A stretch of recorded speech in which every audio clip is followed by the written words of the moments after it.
I came from the mud. There's dirt on my hands. Welcome to Build an Iconic Life podcast. I'm your host, Chris Whitehead, and this podcast is dedicated to help you build a life with zero regrets by focusing on how you have everything you need to stand up, stand out, and live life on your terms. Let's dive right in. Welcome to Rob Anspach, Build an Iconic Life. This fellow is a really good friend of mine. He's a best-selling author. He's written numerous books. He is known to be one of the most sarcastic human beings on the planet. And when I first met him online, I was actually a little turned off because I was like, damn, man, everybody that I've ever met that is sarcastic, they got issues. But what I found and what I challenge everyone today, we're going to talk about this a little bit, but what I challenge everyone today is pick up some of his books and read them and follow him along on social media, because what he's doing is he's calling out the bullshit. He's calling out the truth through that BS. And he's also drawing a line in concrete that he won't stand for it. And because of that, I started to realize that our core values are extremely aligned. And we've had the opportunity to have phone calls, to have conversations, and just find out the width, depth, and breadth of what you do, not only for yourself, but for your clients. And I'm honored to have you here, man. I really, really am. Thank you. You know, it all started because, I got tired of being PC. Walking on eggshells everywhere I went. And, since COVID, customer service has tanked everywhere. Yeah. And it just got to the point where it's like, wait a minute. Okay, I get sometimes as an entrepreneur, the customer is not always right. However, most times, you start irritating a customer and they're going to slap you. And so, I started, My sarcasm came out in one book called Lessons from the Dojo, which I wrote in 2015, but it wasn't as extreme as my Rob Versus series of books. and it actually started because I got tired of the Visa MasterCard scammers calling all the time. So I came up with I did a collection of stories called Rob Versus the Scammers, and then that turned into Rob Versus the Morons, and Rob Versus Humanity, and Rob Versus the Entitled, and Rob Versus the Wackadoos, and then the latest one is Rob Versus the Unicorns. And it's just my stories dealing with people that not only irritate me, but irritate others. And yeah, I am calling out their bullshit, but I'm doing it in such a funny way that everybody can relate. Yeah. And it's not that I'm trying to be high up on a pedestal, but at the end of every story, there's just a little life lesson, what you should do, why you should act a different way.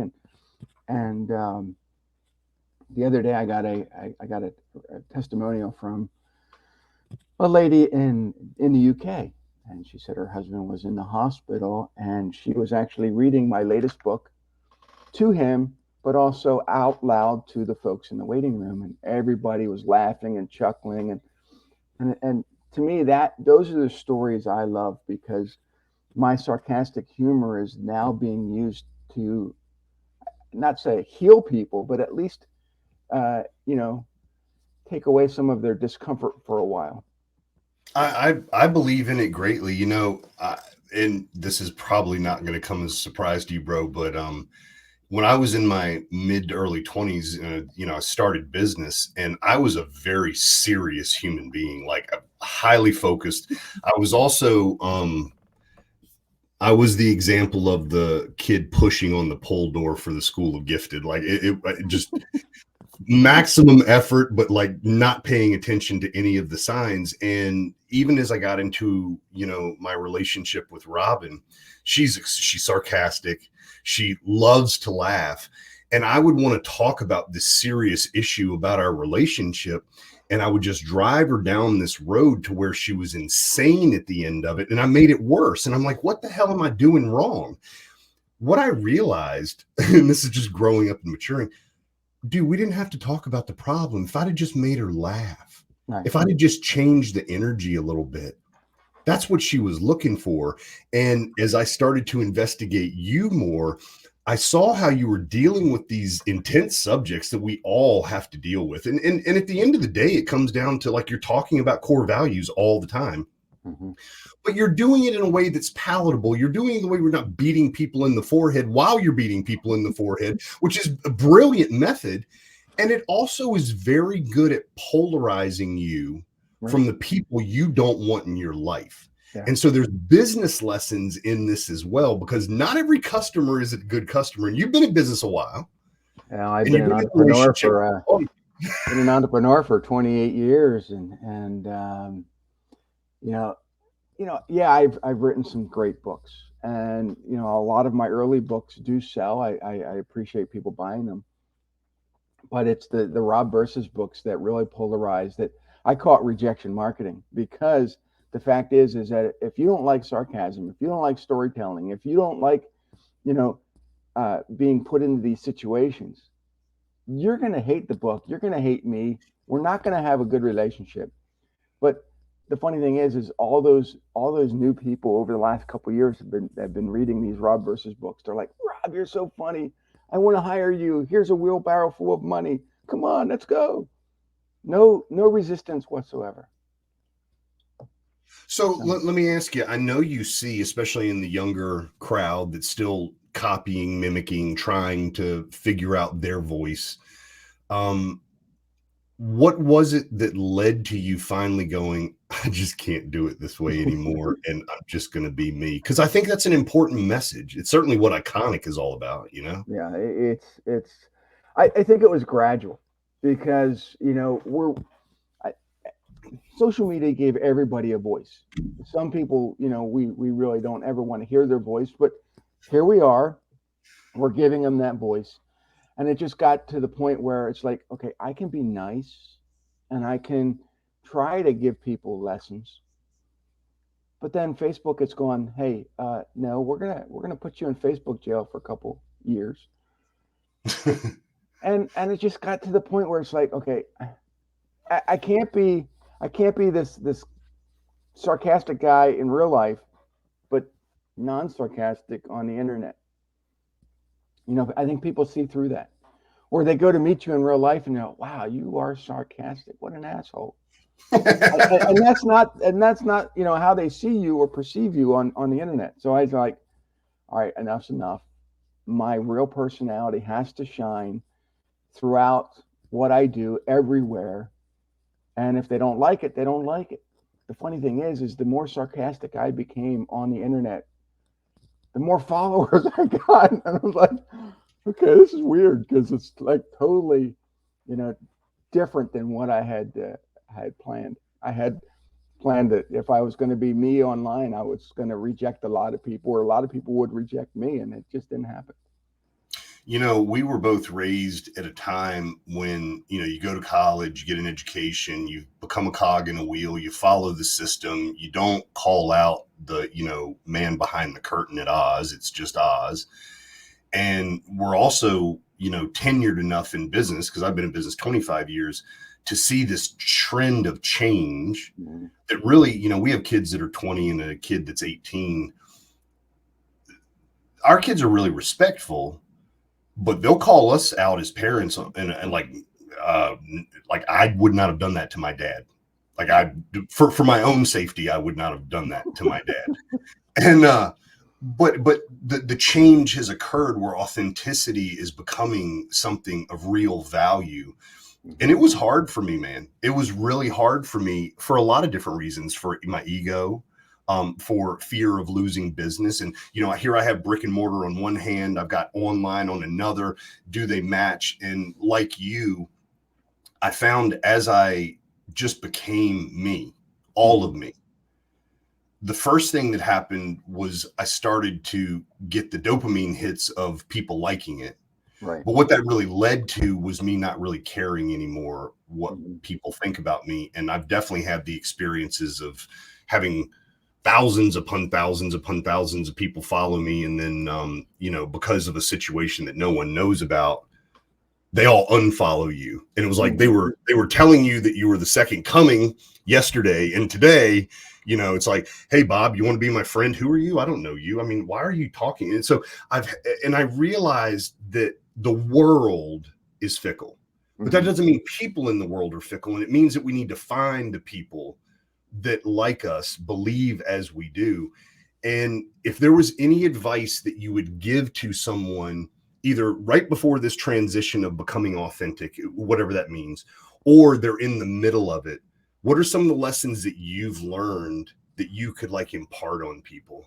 Wow, you know, it's there's so many, so many, and I think that was the reason why I wrote the Lessons from the Dojo book, because it needed to remind myself and others that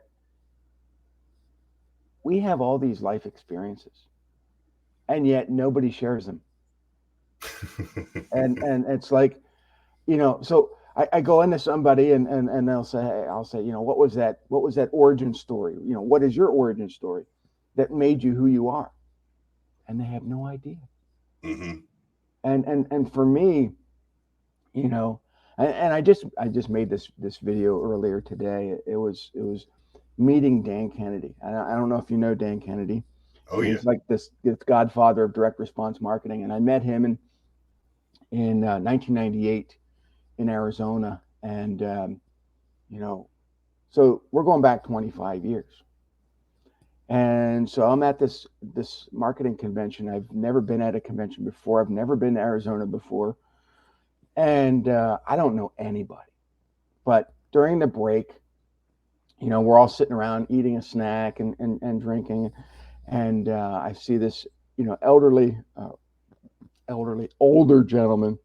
I mean, if you know Dan Kennedy, you know he's like 105 years old. So I'm sitting there, and yeah, I mean, he's sitting there, and I ask him, you know, you mind if I sit down? And he says, okay. And within about 2 minutes, I wanted to punch him because, you know, he said, hey, you don't have a unique business. You know, you don't guarantee anything. You know, you don't even know what your unique selling proposition is. And I'm like, what an arrogant asshole. So I get up and I walk away.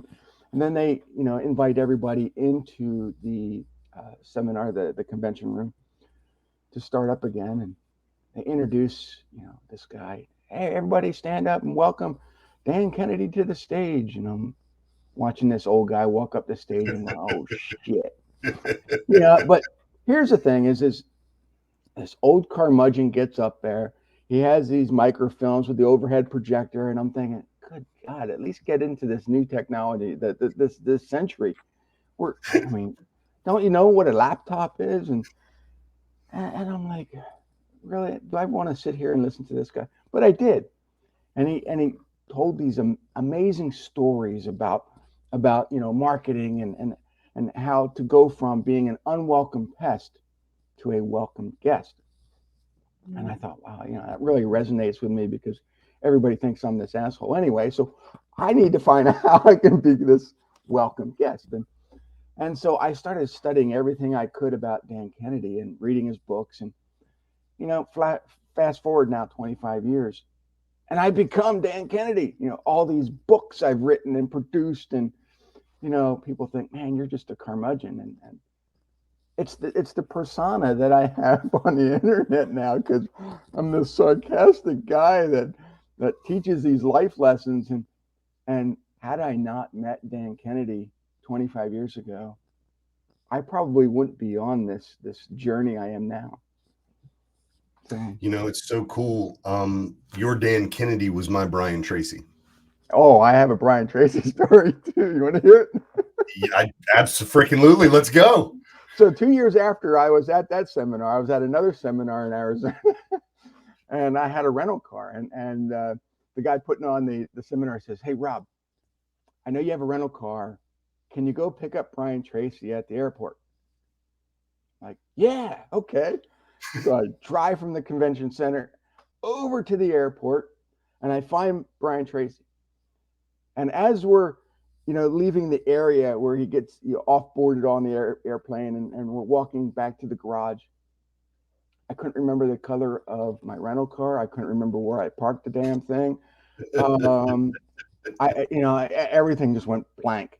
And back then you didn't have the clickers for the, so it's like I'm just wandering around. I'm like, so I had to put Brian Tracy in a cab to get to the convention center while I looked for the car. But it was funny because although I laugh about it now and he laughs about it now, I think about 15 years had gone past. I was in a similar situation. I was speaking at an event in San Francisco. Somebody was picking me up and they did the same thing. They couldn't figure out where their car was. And so we're both wandering around the parking lot. And all I could think about was my adventure with Brian Tracy. I think it's beautiful, man. That's karma at its finest. So my first experience, I was working in Radio Shack and I was a salesman and I was the number one salesman in the Eastern region. And all the managers and the district manager from that area got invited to go. And because I was the sales guy, I got invited to go. And I didn't know who this guy was. And it was 1997, probably. And he gets up on a medium-sized stage, not huge. And he's talking. And he one of the things that he says is, I want you to write down 12 goals. Mm-hmm. And then I just want you to fold it up and put it in your back pocket. He guaranteed, if you never look at them again, within 6 months, I guarantee you will have accomplished at least one of them just by writing them down. I was like, okay.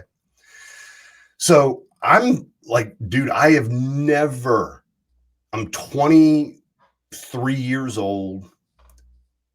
I have never seen a guy speak like this before, with presence and power and everything. And I look down the row at the 12 other people that are there, and 11 of them are asleep. All the managers are asleep. And the DM on the end, he's looking at Brian Tracy like this. I'm looking at Brian Tracy like this, and I'm jazzed. And I'll never forget, I go and shake it. And I'm 6'2", I'm 220 pounds. I mean, I'm a pretty big dude. And I played baseball in my life, so I, big shake the hand. This guy grabbed my arm and almost ripped it out of the socket like he was a man's man. And I was like, this guy is Superman. So anyway, not only did he impress me beyond impressing me as a young fellow, but 2 months later, one of the goals that I had written is that I would win a golf tournament. And this is where I started to learn about being really specific about my goals. It was my girlfriend's restaurant's staple for golf tournament. So it's not even about best stroke. It's all about your handicap, blah, blah, blah, blah. And I won. And it immediately hit me in my head. Brian Tracy told me I would accomplish one of these goals in 6 months. And it's led now to all these programs that I've created about the unconscious mind and about how intentional you have to be when you write goals and da-da-da-da-da. But it all started, and this kind of rounds out like even who you are and what you're doing is what you self-identified as an old curmudgeon. Dude, we that have gone through it, that have stuck with it, that whatever level of success that we've had, the fact that we haven't quit, right? We almost have an obligation to share it with the next generation, because if we don't, what on earth is the earth going to become? They can either learn from our mistakes and do better faster, or they can repeat the same, pains over and over again. And I'm grateful for people like Brian Tracy. I'm grateful for people like Dan Kennedy. My God, that man's changed my life just by reading his books. Right. And I'm grateful for people like you, because if I hadn't leaned in, if I hadn't really read the message, if I hadn't said, what's he doing? What is this really all about? I wouldn't have made a good friend, and I wouldn't have understood that there are a lot of people out there that share really good information, but they're going to put a few roadblocks in front of the way because they're sick and tired of dealing with people that quit on themselves. They're sick and tired of people that just go along with the flow and create garbage content and create garbage services and garbage businesses. And a lot of times, my best mentors in life have done exactly what you've done. They've said the exact opposite of what I thought I wanted to hear, just to see how I was going to react to it. Right. Yeah. And then the training began. And I think that's really the wake-up call I needed from Dan Kennedy 25 years ago, because he told me that you are not unique. You don't have these things. And I'm thinking, well, screw you. I'm going to get those things. And I did, but it took time. And you know, when I met him, I had a carpet cleaning business, and you know, I I I, I only started that carpet cleaning business because I wanted to do it better than working for the competitor that I had worked for prior to starting this business. And you know, so I started this business out of arrogance, out of ego, but I had no idea how to do marketing. I had no idea how to do any of the things that I needed to become better at. And so, you know, it was those things early on that shaped me. But you know, I look at young people today, and they give up too quick. Mm. And when I tell them, I said, look, you know, my journey to become successful took 28 years. It wasn't overnight. And they're like, well, yeah, but we have the internet now, and you know, we have these NFTs, and so we can make money faster than you can. I'm like, it's the same shit, dude. Just, but you know, they want everything fast, and I guess I did too back then. And I had to have that 2x4 smacked upside my head to realize that I was wrong. But in the same respect, I wanted to do things my way. You know, I looked at everybody out there. You know, Dan Kennedy did things his way. Brian Tracy did things his way. You know, you can name all these famous people. They did their way. And I had to have my own personality in what I do. And I think people are just too afraid to do that. You know, they're too afraid to make a mistake. They're too afraid to try something. And I tell everybody now, I said, look, first 100 videos or first 100 podcasts you're going to be on are going to suck. And they're like, 100? I don't want to do 100. And it's like, yeah, just go back to my YouTube channel. You'll see the first 100 videos I did were awful. And they're like, well, they're awful now, Rob. I'm like, yeah, but they were more awful back then. And they don't want to put in the time. Yeah. You know, being real, being raw, being emotional, those are fine, but you got to let people see them. Yeah. You know, if you're going to be real and raw and emotional at home, but when people come and see you on the internet or on social or wherever you're posting, and it sounds very robotic, it sounds strange, they're not going to believe you. So it's to me, it was always about and here's the thing is that I started my business not to make money. I started my business to have more freedom. Well, freedom without being real and being who you are is not freedom. Yeah. You know, so it's everybody that becomes an entrepreneur needs to have their goals. They need to have a reason why they're doing things. And it's usually never about money. It's about freedom. But if you're gonna imprison yourself behind, you know, a false sense of, hey, I can't be myself, you know, in public or in social, it's not freedom. You know, so it's to me, it was always about doing things my way, and I hope that resonates with some people out there, because honestly, there's a lot of people out there that they're confused, they're afraid, and you know, I don't care who you are, I don't care what religion, I don't care what color, I don't care what orientation, none of that matters to me. You know, I care about you leaving your mark on history. What's your legacy going to be? You know, mine is, you know, allowing people to understand that, you know, humor, sarcasm, business, entrepreneurship, they all intertwine.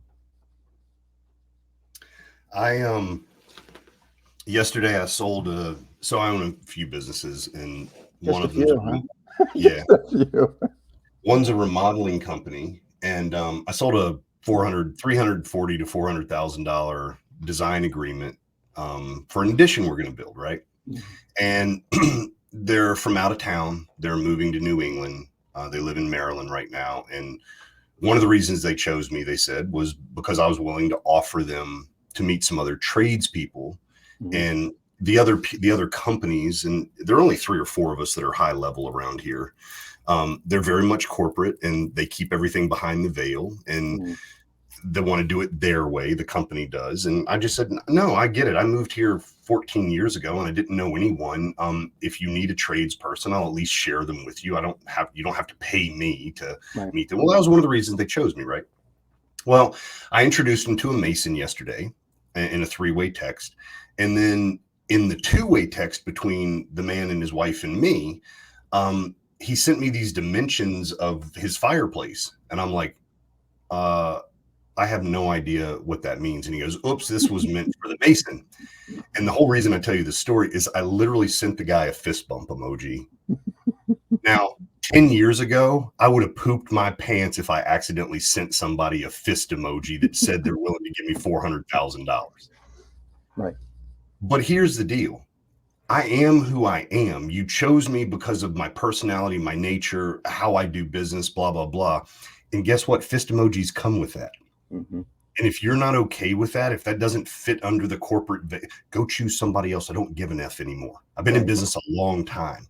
Mhm. And I want to have the kind of relationship with people where I'm like, I bet you don't know that you sent that to me instead of the Mason. And I bet you think that I'm going to be the bad guy if I don't communicate with you and let you know you sent it to me and not the Mason. So, and that's what he did. He goes, oops, that was the wrong person. I just did fist bump emoji. And it kind of goes to what you're speaking of. I truly believe, and it was a lesson that I learned from somebody a long time ago in remodeling. I was very angry because I'd spent 2 weeks and 2 hours communicating with this guy about an addition. Well, I went in giving him a 10% discount. Mhm. And he was like beating me up for 2 hours about he needed more money off. And I couldn't convince him that I'd already taken it off knowing that's what he was going to do. And I couldn't go any lower. Right. So I'm just walking out. I'm shaking from it. And I happen to be at a home show and I meet the HVAC guy, big business guy around here. His name's Tony. And I was telling him about this client. And it was a $300,000 job. And he looked at me and goes, Chris, that's probably the best job you never got. Mhm.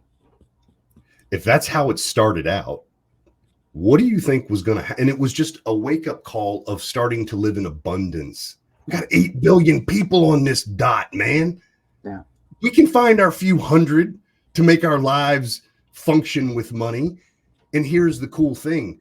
When money doesn't become the mistress anymore, but instead becomes the function at which we get to be more of who we are, we Mhm. actually get to enjoy life a little bit. And I don't know about you, bro. I'm 49 years old. I spent a large part of my life pretending to be something instead of just being who I am.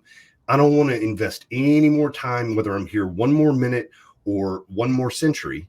I don't Mhm. want to invest any more time not being who I am and Right. still being respectful and still being kind to people and still being an asshole to the people that I need to repel just by saying this is who I am. And that's one of the things that I respect about you so much because you're very unapologetic about it. And that's what grew me before I met you. I had to determine, wait, that rubs me wrong. Well, do you have to? And Yeah. what you We for a we we we, decade, you we don't have to. no, we live in this society where all these preconceived notions of how we're supposed to do things, and so people expect you to be nice. They expect you to do this. They expect you to bend over. And it's like, no, I don't want those types of clients. And going back to the one that beat you up because you took 10% off, and that's in my carpet cleaning business that I started in 1995. My slogan at the time was, "We clean your carpet, not your wallet." I wanted people to understand that I wasn't going to charge them a lot. I wasn't going to rip them off. I had already put in my mind that I wanted to be this affordable guy that everybody was going to say yes to. The problem was the only people that called me were people with trashed out carpet, with no money, they were just the biggest PETAs in the world. And for everybody, PETA stands for pain in the ass. And when I decided that, hey, being the affordable guy is making me go broke. Yeah. I tripled my prices overnight. And the funny thing is when you tell people that really can't afford you that you don't want to do business with them anymore, the universe opens up, and it's like people with money now start to come to you. And I was like, wow, I'm getting all these great clients. They can afford me. They're referring me to people just like them. And then my competitors started to see this, and they're telling the magazines and the newspapers, hey, don't run Rob's ads because they're deceptive. Like, I mean, they're deceptive. So in my ads, I was giving away one free room of carpet cleaning just to try me out. And so I'm like, wait a minute. How is me spending $800 a month on ads that give away my service deceptive? But that's what it was. They were afraid that they were losing business to me because and the thing is that all I was doing was going in. If they liked the free room and they wanted more, I would give them a quote, and I would never do the extra stuff that day because I wanted them to think about it. And so all these newspapers and advertising companies said, no, Rob, we can't do that. You got to run ads just like everyone else. And I said, I don't want to be like anyone else. So I took all my marketing and I said, well, you guys aren't getting my dollars anymore. And I started doing direct mail directly to the developments I wanted to be in. And then my business exploded 10 times more. And it was at that point where, people were saying, Rob, this is great. I love what you're doing. Design our ads, write this copy, do this, do that. And an attorney had saw what I was doing and he says, Rob, help me out. So I did. And, as his business started taking off, he started referring me to other lawyers and doctors. And so, I started thinking, okay, I should really sell the carpet cleaning business, but it took me a couple more years to finally do it. And when I did sell it, I sold it to a guy who within 6 months destroyed it because he didn't understand the concepts that I had already created. And I had old customers call me back on my home line and like, Rob, come, you need, hey, I'm out of business now. I mean, I sold that business. I'm doing something different now. And in fact, I just got this letter from a client I haven't served in 10 years because that's how long I've not had my cleaning business. And she's like, oh, I so miss you. Nobody Wow. can do what you did. And here's a woman that's remembered me for 10 years, found my home address, sent me a note and said, hey, look, and those are the types of clients that you want. Yes. That will remember you forever because of the things that you did. And yes, I am very sarcastic. And I do that not only for humor, but I do that because I know that the people that love sarcasm will be clients forever. Those who don't, go somewhere else because you're just going to piss me off. So, And vice versa, right? right. So I think that we all have to understand our gifts and utilize them to give us superpowers. And so I go back to that origin story. It's like, okay, when did I discover that sarcasm was that power? And although I mean, I've been sarcastic since high school, probably before then. And but it wasn't until I think I became a disgruntled entrepreneur until I realized that this being kind of nice to people isn't working, not the way I want, because deep down we all want to be nice people. We all want to be nice guys. We all want to be the hero. We all want to be that last Boy Scout that they remember. The problem is that doing all those things will make your business broke very quickly. Mm-hmm. And so you have to determine, is this client worth it? Is cutting them a price worth it? Is, coming in and being the hero going to position you better, or is it going to drive you crazy? And so being sarcastic helps me eliminate that time suck right away. I think it's brilliant, man. If people wanted to reach out to you, if they wanted to find, yeah, right, I know. He's the only marketing guy that you cannot find anywhere. If they want to reach out, what's the best way? Well, they can find me on Facebook. My website is anspachmedia.com. Most people can't pronounce it or spell it. So just go to, if you want to find my Rob Versus books. Yeah. You can go to robversus.com. That'll take you right to Amazon for the 6 books that are there. Is it VERUS or VS period? It is VERUS. Robversus.com. Right. And that'll take you right to Amazon. And you can see the 6 Rob Versus books there. Now, if you want to listen to, I also have a podcast. And go on to Google and just put I Heart Rob Anspach.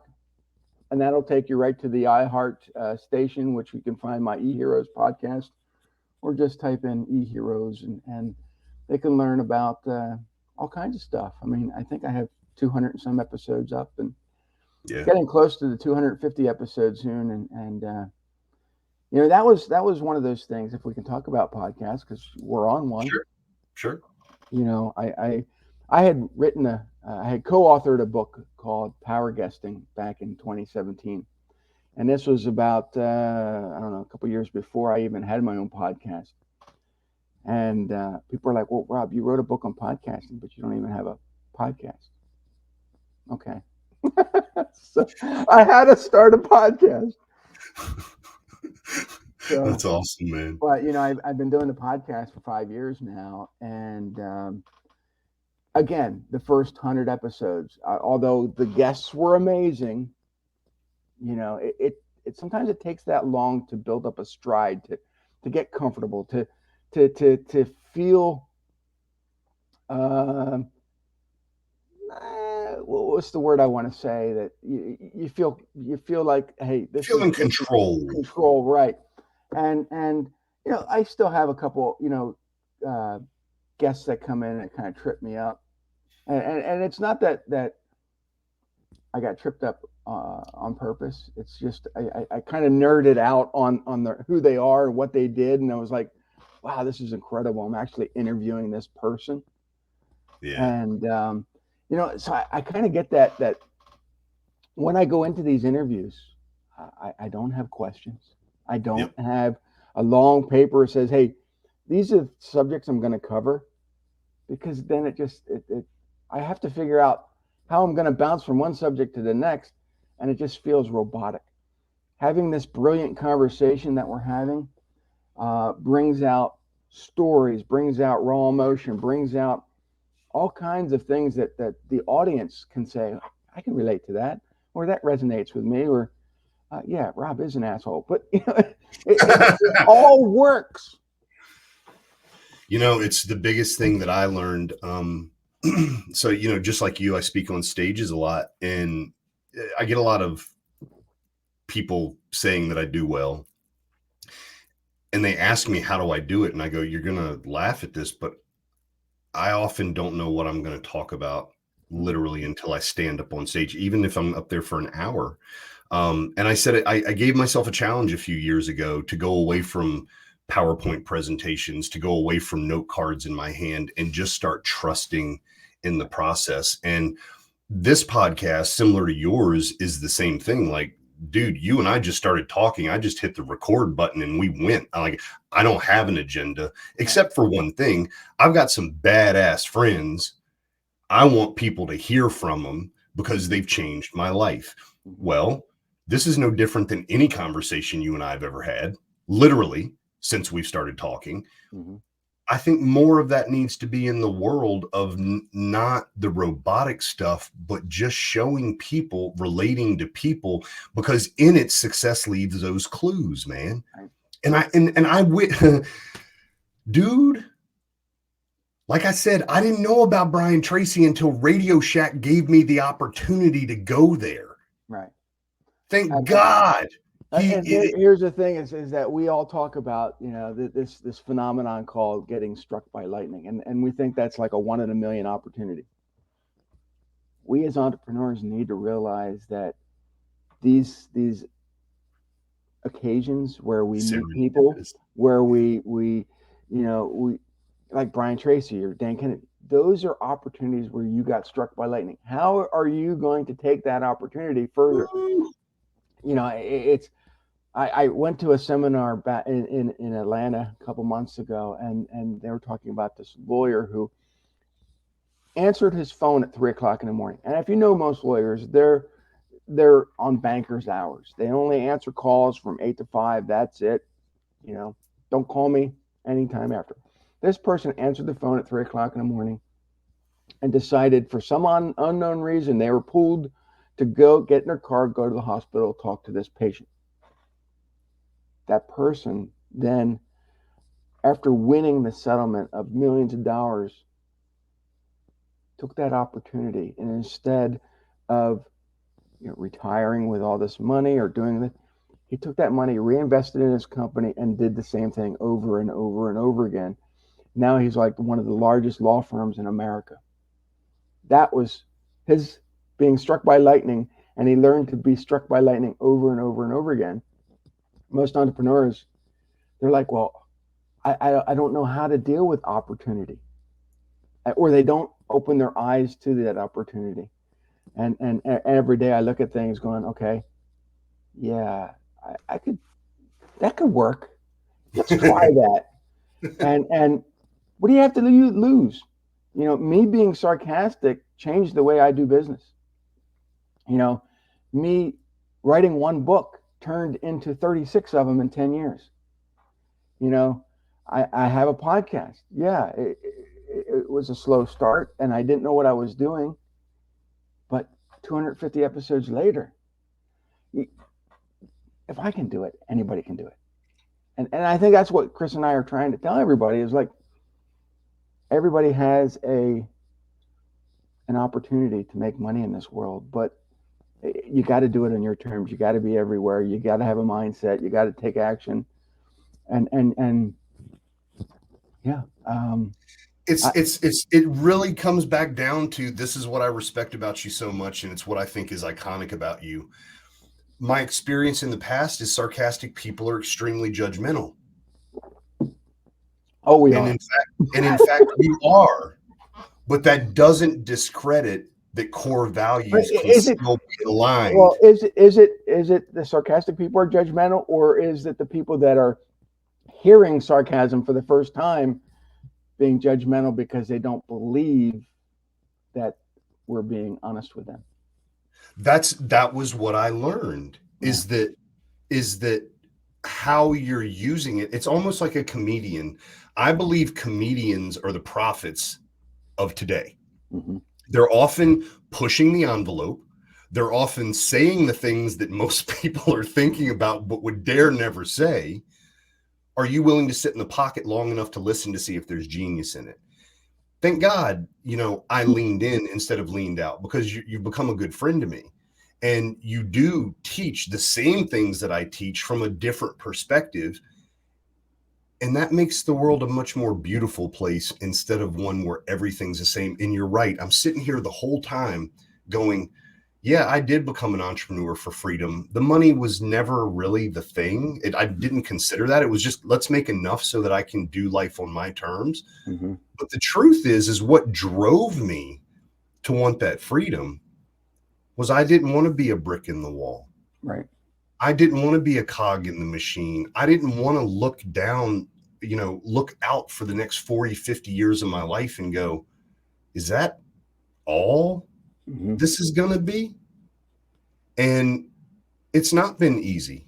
And that's okay. I was made to not do easy things, and you were made not to do easy things. And for us to be able to sit here and possibly encourage just one human hearing this, that there are other people out there that are paying that price and that we're doing it our way. Mm-hmm. Hopefully it gives them permission to do the same, because that's what's going to evolve our world into a much better place, I believe. I don't know if everybody's been paying attention to what's going on in Elon Musk's world, where, he became this richest man in the world because of his ideas, because of his concepts, because he was radically different. Well, Tesla stock crashed, and, the media saying, oh, he's the first person to ever lose $200 billion. Think about that. He lost $200 billion. Most people can't even, they'd lose their mind if they lost $100. But here's a man who lost $200 billion, and yet he still has plenty of money. He still has, his price still close to being the richest man in the world. But all they hang on is the fact that, he lost $200 billion. Isn't that so fun? And they just look at this negative aspect. But most of those people will never, ever, ever probably see $1 million, let alone 200 billion.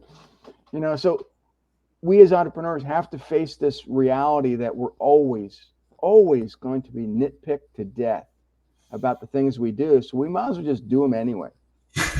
Amen. Bro, I think that's a really good, we're at about the 46-minute mark. I think it's really good to leave on that note. And most people can't take me for more than 46 minutes. So, well, actually, this was supposed to be a 25-minute podcast, but I looked up and I was like, damn, we have been talking, man. I appreciate you being here, and I appreciate you sharing. And everybody, I highly recommend, we're going to put his content, his information, how to get in touch with him in the description. So you'll be able to find his books. You'll be able to find where he is on social media. Check this guy out and follow along and listen to him. Number one, do not drink drinks when you read what he writes, because it will come out of your nostrils. and number two, if you're looking for an honest man to help you with your marketing, Rob can truly help you. Rob, thank you so much for taking the time to be with us today, brother. Appreciate you. Yes. Take care, everybody. See you in the trenches. I came from the mud. There's dirt on my hands. Strong like a tree. There's roots where I stand. Hey, friend, if you enjoyed listening to this podcast, please leave a review and subscribe to catch future casts. If you really enjoyed this episode, make sure you share it so others can benefit from it as well. I'll see you in the trenches.